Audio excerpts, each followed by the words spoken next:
तर जे आदिवासी मित्रांनो म्हणला चला पाटाला चक्कर मारून येऊ, तर पाटाला काय चाललंय, पाटाला येऊन बघितलं तर पप्पांचं खडी भरण्याचं काम चालू. खडी भरीत असताना मला पण वाटलं म्हणला चला पप्पांना थोडीशी मदत करू. मग काय घेतलं पावडा आणि खडी भरायला सुरुवात केल्यानंतर तेवढ्यात आमच्या शावताई आल्या, तिकडून पळत आल्या आणि म्हणल्या दादा मला पण खडी भरून दे. तर मी बोललो घे पावडा, तुझ्या हाताने खडी भर आणि तूच नाही. मग काय तिनं पण खडी भरायला सुरुवात केली. खडी भरण्याचं काम संपलं आणि कांद्यांकडे आलो तर बघितलं इकडे कांदे काढण्याचं काम चालू होतं.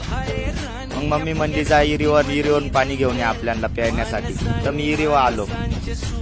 मग काय घेतली बादली इरीत सोडली, इरीतून पाणी काढलं आणि थोडंसं पाणी घेतलं आणि ते कळशीत वतलं आणि ते थोडंसं धुवून घेतली पाणी. मग जेवढं पाणी उरलं तेवढं कळशीत वतलं आणि घेतली कळशी. मग निघालो. मग गार पाणी मम्मीला दिलं. तर मम्मी बोलली